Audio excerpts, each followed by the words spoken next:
Hello and welcome to Mindful Living, where we explore the art of living with the intention, balance, and inner peace.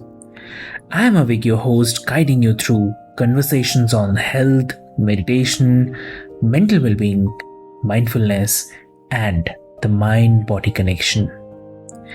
Each episode features expert insights to help you grow, heal, and thrive. So, take a deep breath, relax, and join us on this journey to a more mindful and fulfilling life. So, let's get started.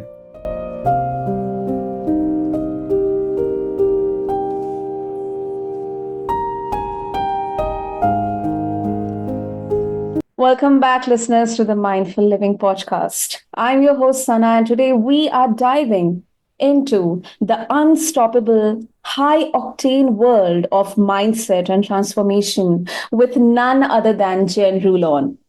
So, Jen isn't just any coach, listeners. She is a 15-time Ironman triathlete, a TEDx speaker, a published author, and a champion of resilience and reinvention.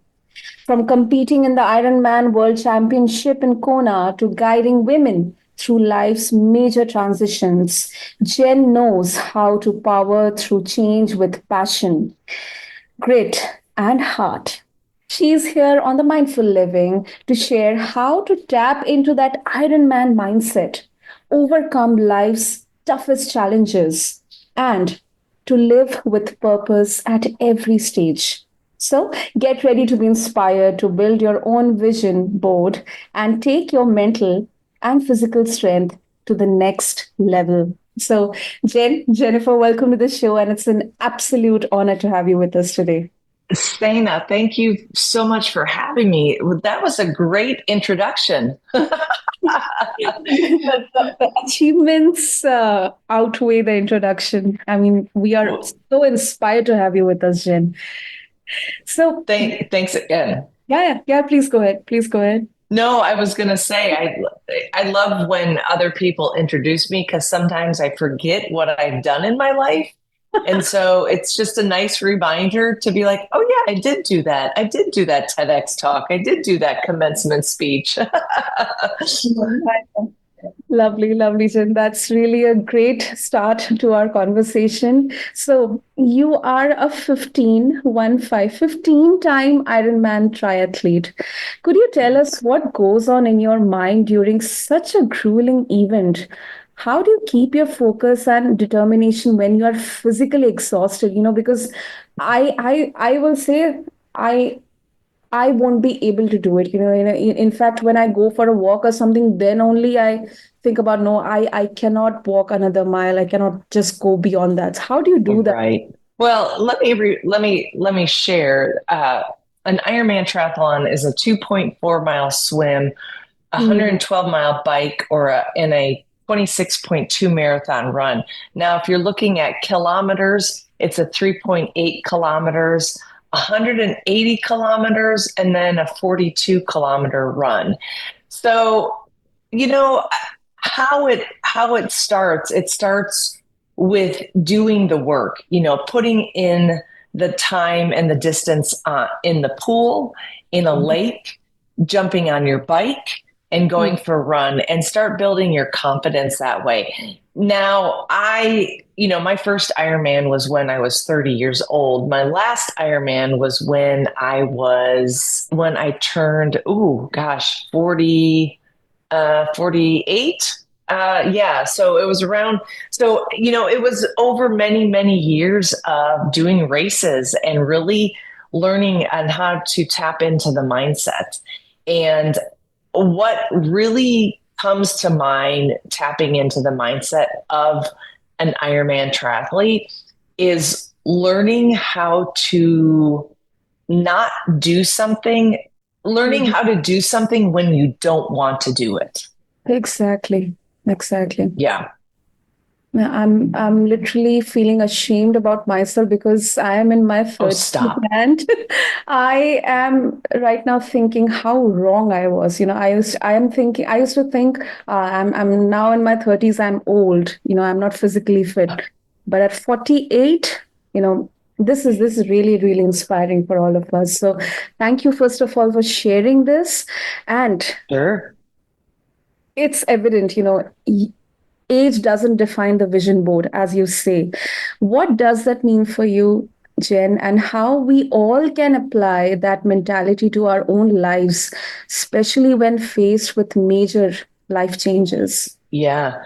Well, right now, I am 53. I just turned 53, and I went through a major life change myself. I went through a Mhm. divorce.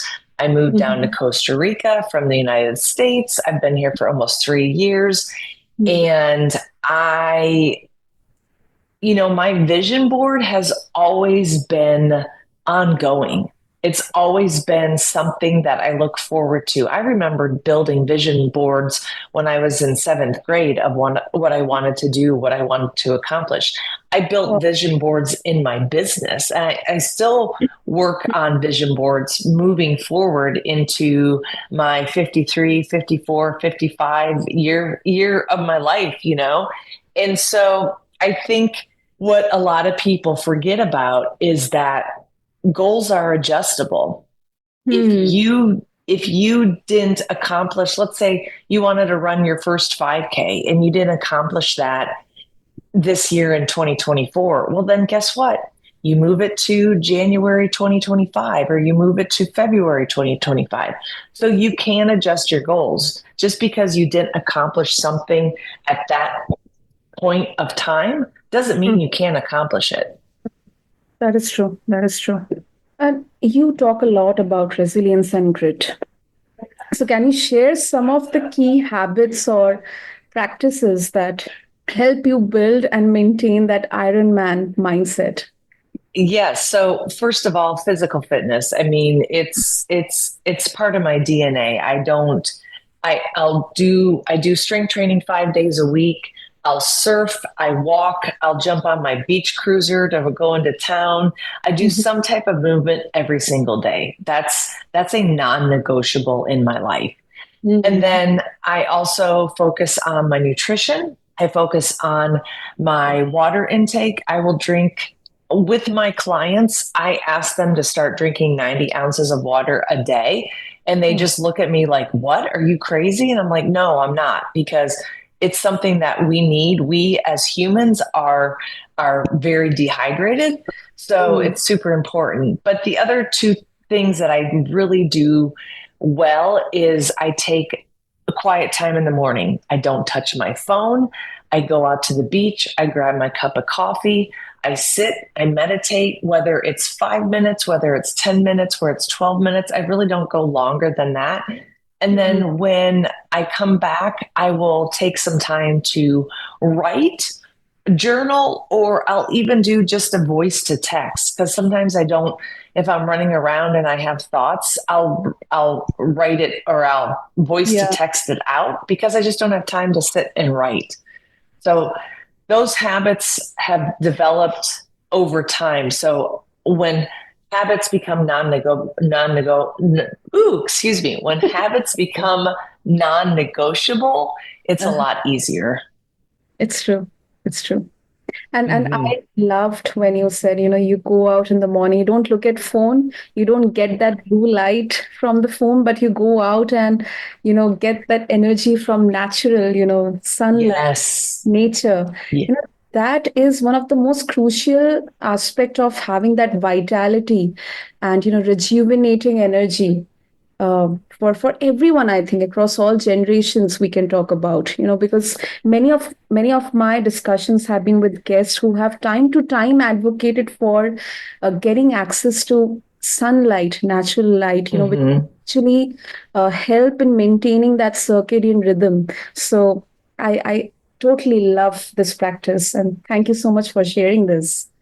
Of course, of course. Now, I'll admit, as a business owner, it's Hmm. hard. It's hard to want to grab my phone and just look to see what's happening Right. in the world, as I slept. But in reality, I'm living in Costa Rica. My circadian rhythm has done really well. So I go to bed Mhm. um, like 9:30, but then I wake up around 6 a.m. with the roosters. Lovely, lovely, lovely. And a flip question, actually. You Sure. have, uh, you know, said, competing in Ironman, it actually, these kind of races requires intense focus on yourself and on your own goals. You Mhm. say that goals are adjustable, but you are also guiding others to slow down and be more present. So, do you ever Mhm. find that these two approaches conflict each other? Ooh, great question. That's a really good question. I think the old coach, the old Jen, was all about, go, go, go, Mm, get it, train, train, train. But now the new side, the new coach of Jen is, you know what? Like, it's okay to reevaluate your goals. It's mm, okay to take time to slow down. It's okay to fail, because I think back in my younger years, in my 20s and 30s, I didn't mhm, want to fail. I didn't want to look as a failure. mm. And now I'm like, you know what? Fail. It's okay. That's how you're going to learn. And there's nothing wrong with it. And I'm not saying that you're going to fail if you don't, accomplish that goal or whatever, but it's just I would say it's more like a lesson learned. Mm. Yeah. Did I answer your question right? Absolutely makes sense because I Okay. can relate to that. In my early 20s, yeah, totally relate with that. When I used to think, oh, this has to be done. There are no second thoughts to it. But right now, I've taken a more mature approach, a more gradual one, when I'm not comparing myself to others. When it comes to the Correct. life journey or the tangent to which I am going into. I don't come, although, social media makes me look, it sometimes bad. Oh, that friend is doing so great in their life. But then I think about, no, why am I feeling that? Why am I demotivating myself? I am doing Right. what I love to do. And then I have that sense of gratitude. Yes, I have a family, I have my loved ones, I am doing this podcast, I'm interacting with so many great people around the world and I spreading believe it. awareness. So I think I totally agree with your answer. Good. Well, thank you. Great, great, Jen. And now, transitioning from a high performance athlete to a life coach, especially Mm. for women navigating life changes, it's a huge shift. So, what It are is. some insights you gained from your personal journey that you now pass on to your clients as well? Yeah, something popped up for me when I was doing my meditation. And I remember when I was going through my divorce, I remember saying to myself, I want to go through this with grace, gratitude, and guidance. Mm, And the guidance was coming from my lawyer. The mm, grace was coming in from just allowing the flow to happen naturally and don't respond and don't react versus taking the time to respond if like there was an email sent or a text message sent. It was mm, more about how could I do this gracefully and not, because divorce is hard for both sides, no matter who asked for it, right? And mm, then the biggest thing that I learned about was gratitude. And I remember going through some of the hardest times in my life, even during our challenging times in our marriage. And I remember going to bed every mhm, night saying thank you. And I said three thank yous. I said thank you for my past. And I would say thank you for the past that has taught me and shown me who I am today. Thank you for the now. Thank you for the pillow over my head, the roof over my head, and my ex-husband laying next to me. Like, I'm grateful for that.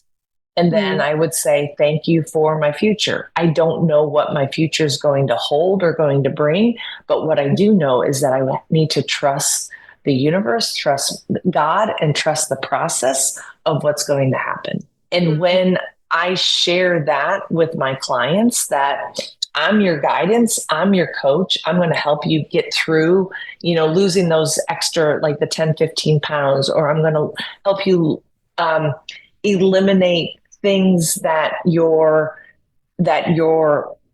maybe your husband that passed away, like how can we let go of those things, like I'm your guidance. But then when it comes to gratitude, that's where they come in. I have to remind them, express your gratitude every day because it is important. And then the grace will come, and I'll give them some bits and pieces from my book about how to really dive into grace, because that can be very challenging. Yeah. That makes sense. Beautiful. That's beautiful. So after your retirement from triathlons, Jen, how did you reshape your identity and purpose? What advice would you give to someone, especially women struggling with the challenges or transition? Sure. Yeah, because a lot of women right now, in the 40s and up, a lot of us are going through some major changes, whether that's perimenopause, menopause, divorce, empty nest syndrome, loss of a parent, loss of a child. And so when I remember in 2019, I knew it was my last Ironman. And I came down to Costa Rica for the first time, and I just sat on the beach and I just started crying. But I realized that Ironman triathlons was not my identity. It was me as a woman, and it was me as a woman and how I lived my life, whether that's the vision boards that I, set out to achieve. I was 17 years old when I said I wanted to do the Ironman World Championship in Hawaii. So 30 years of having that dream wasn't my identity. It was me chasing that dream. It was me chasing the better part of myself. So what I try to teach women is that don't identify yourself as a mom or a wife or a partner or a lover or whatever. Identify yourself as you, and that will really show up in your everyday living. I agree with that. So your work with women going through various life transitions, as you mentioned, menopause, perimenopause, divorce, or rediscovering purpose. What do you find is the most common mindset hurdle for them, and how do you help them break through it? I think there's a lot of information overload. Yeah. And my goal is to keep it simple. So when they jump on board with me, I'm like, all right, we're going to do fitness. We're going to do nutrition. We're going to talk about that for the first 15 minutes on our weekly calls. And then after we do that, we're going to go into the mindset. And maybe I will ask them certain questions based off of what they're struggling with. Maybe I'll help them with something that they need to address in their personal life, whether that's with their spouse or their children or somebody at work. I start with the fitness and how we could get moving. So I start with the physical, and then we go into the internal when it comes to nutrition and the macronutrients, which are your carbohydrates, your fats, and your proteins, and then the micronutrients. So we figure out what we need and what we need to address. Now, if you're a woman going through menopause or perimenopausal, then we will contact the experts that do that type of stuff, and I will, send a link. But then we go to the mindset. So when I'm doing my weekly calls with my clients, Mhm. The first 10, 15 minutes is about the fitness and the nutrition, but then we start tapping into the mind. Like, what do they need help with? Maybe they're dealing with something that they have to address at work. Maybe they're dealing something with their child. Maybe they're dealing something with their spouse. And so my goal is to help them get through that with gratitude and grace, because that's really where we are, where we struggle at. I mean, we could do a lot of reading online and get information overload, but sometimes when you're just talking to somebody, it's just nice to be heard and listened to. True. That is true. Lovely, lovely, Jennifer. And before we wrap up, visualization is clearly something you have achieved. You have used to achieve your goals. So, could you share some tips on how to effectively use visualization and vision boards as well, especially for those going through changes and unsure of what's next? Yeah, I think I think a lot of people, or I've seen a lot of people do the old school vision boards. You know, they go to the magazine, they cut things out. But something that I started doing recently is that I started going to Canva. And Canva's got so many great photos and all of that stuff that you could just upload. So I will do a quarterly vision board, and I think I'm due for heading into 2025 already, because we're tapping into that last quarter of 2024. So it's interesting because I looked at my vision board about a month ago and I was like, oh, well, you've accomplished a lot of that. Okay, that's great. But so that's how I think about the vision board. When it comes to visualization, this is where you take that quiet time. You, like, if you don't have access to a beach, you just get out in nature, whether that's going to a mountains, going to the woods, going to a creek or a river or a lake, and you just sit with yourself and you start visualizing the life that you want. You start visualizing those dreams that you want. So if you are wanting to do your first 5K, then you sit there and you think, okay, what is a 5K going to look like? Okay, I'm going to have to start running 3 days a week, maybe 4 days a week. I'm going to have to start running. Maybe you're not even running. There's so many, like, the visualization is just really digging deep on what that is going to look like. And then what I love doing is I love really seeing yourself, let's say, for example, cross that finish line.